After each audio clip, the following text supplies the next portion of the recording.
Welcome everyone. I chose this image because can you believe it? It's already halfway through the semester and you're almost there. And for some of you, you're about ready to graduate. So keep it up and I wish everyone all the best. So let's go ahead and jump into Module 8. We're going to start with the assignment summary. Of course, you should be watching the video, which currently you are. Then the module review will be that you're going to read Chapter 6 and review the PowerPoint presentation for Chapter 6. The assignments will be the course participation top 10 topics, which I'll touch on here in a minute. The Chapter 6 LearnSmart assignment. The case study, which will be on Sirius Satellite Radio. The Globus simulation, mid-game peer evaluations, something new. The Globus simulation year 10 report, which you should be familiar with. And also the Globus simulation decisions for year 10. Last but not least is the Chapter 6 quiz. Let me go ahead and scroll down. We're going to start with the course participation top 10 topics. So basically what you're going to do is you're going to pick, as a team, your top 10 topics that you felt was most important throughout the semester so far. It could be from your textbook, Globus, discussion boards, case studies, or reports, or conversations you've had with your team member. It's all up to you, okay? Now, it's just not going to be a PowerPoint presentation. You have to include audio and or video. Last semester, most students just did audio. There wasn't too many that did video. It would be nice video, but if you just do audio, that's fine. If you would say, well, what do you mean by audio? Well, very similar to what I'm doing right now. You see something on the screen, and I'm telling you what that topic is pertaining to that's on the screen. Now, I'm using Camtasia, and I realize most of you don't have access to Camtasia, so you can actually use the built-in feature in PowerPoint, if you want to use PowerPoint, to record your audio. So let me just show you a quick glance of the option for recording within PowerPoint. Okay, so within PowerPoint you should see the recording tab. If you don't, you may have to add it to the menu, but most likely by default it's already there for you. So you can actually record audio per slide. If you will say, well, how's that going to work out with the team? What I would suggest, if you use PowerPoint, you don't have to. There's many different other ones you can choose from.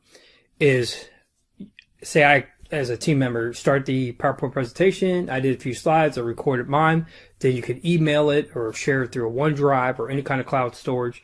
So the other team members can go ahead and open it up and add their slides and their audio to the slides. So that's how you can accomplish the assignment. Like I said, you don't have to use PowerPoint. But most likely that's what majority of you are used to, though. It would make the assignment probably easier to you, though. I did this last semester, and it went over very well because most people had experience with PowerPoint. They never recorded audio within PowerPoint. This is going to give you another chance to learn another skill set. Of course, next we have the LearnSmart for Chapter 6 and the quiz and the case study, which is SiriusXM, which you should be familiar with the format of that. So I'm going to keep on moving down. Next, we have the Globus simulation mid-game peer evaluations. Okay, you will be evaluating yourself and your team members on 12 different factors, and you will have an opportunity to include any additional written comments if you choose to. Okay, the contents of the peer and self-evaluations will be provided to the instructor, but will not be reported to your co-managers. So feel free to be honest. I will not be sharing it. In an ideal situation, I would share them. But the fear is if I do, it may really damage a certain team. So that's why I found that last semester not sharing them and that information really only be for me. The instructor, not for the students, is better off. If you say, well, why even provide that information then I could tell who's doing all the work. Is it evenly distributed? Is one team member doing a lot more than another team member? So then when it comes to grading, I know really what to start looking out for. So please be honest.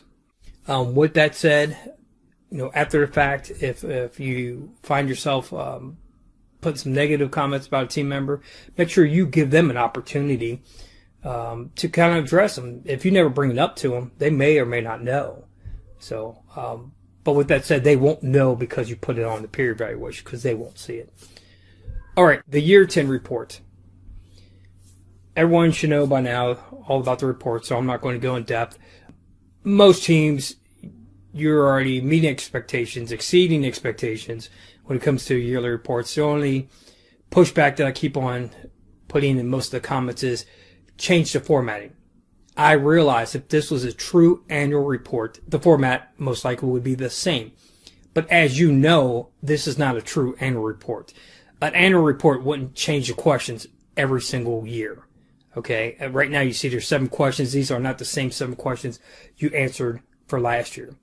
Okay, so keep that in mind. This is not a true annual report. You will complete one of those during year 15.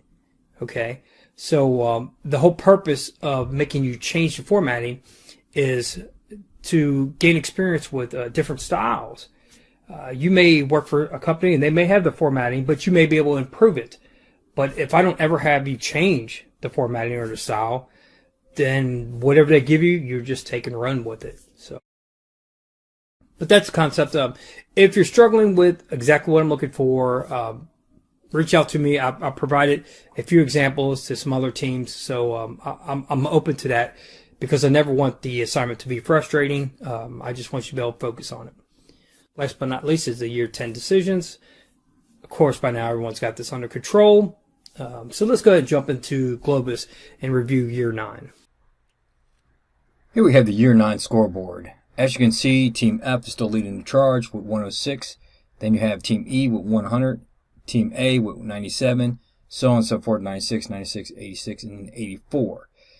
What I really want to point out is if you look to change from year 8 to 9, everyone had a loss. And this could happen in future years also. Make sure you're paying attention to all the different factors within simulation. One would be even the exchange rate. Sometimes that gets students not paying attention to the differences in exchange rates between the areas.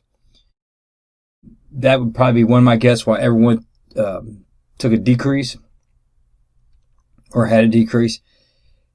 There could be other factors. It could be because your competition, but this is up to you to research why. Now, when you only lose like a point, or even say 5 or under, I would say, that's not that big of a deal. You're going to see that through the simulation based on the competition. Now, above that though, you really want to analyze the reports. Like Team D -6, Team G -11, who Team G has been doing pretty good throughout the simulation after the practice rounds. They had a few rough practice rounds, but then they turned it around. So they really need to analyze the reports to figure out what happened from year 8 to year 9.